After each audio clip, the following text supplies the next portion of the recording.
My name is Gil Carver. I'm 57 years old, and last spring, my son asked me to stay home from his own wedding because his bride's mother decided I wasn't the right kind of person to be seen at her event. I agreed.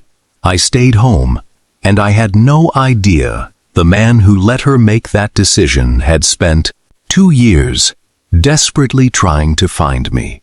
Let me take you back to the morning the envelope arrived at my shop. Cream-colored, heavy stock, a small gold anchor in the corner. My son, Reed, was marrying Paige Hargrove, old Maryland money, a family that owned marinas and resorts up and down the bay. 3 days after I got that invitation, Reed called with something careful in his voice. "Dad," he said, "I need to talk to you about the wedding." Nadine Hargrove, Paige's mother, was paying for it, hosting it, and she had thoughts about the guest list. She thought a boat repairman would embarrass her in front of her investors. "I've spent 40 years restoring wooden boats with these hands. I've never been ashamed of a day of it." So I told my son the truth. I wasn't going to turn his wedding into a battlefield. I'd stay home. That wasn't what his mother would have wanted either. What I didn't know was that 10 days before that wedding, a letter had been sitting unopened on my workbench from a law firm representing Hargrove Marine Holdings. They had 11 vintage wooden vessels, $4.2 million in storm damage, and the insurance company wouldn't release $1 without an independent appraisal from a recognized expert. My name was on that letter. I'm one of maybe a handful of people on the entire East Coast qualified to do it. I won't pretend the thought didn't cross my mind. A man could take his time, let the paperwork stall, let Nadine Hargrove wait on a check that never came.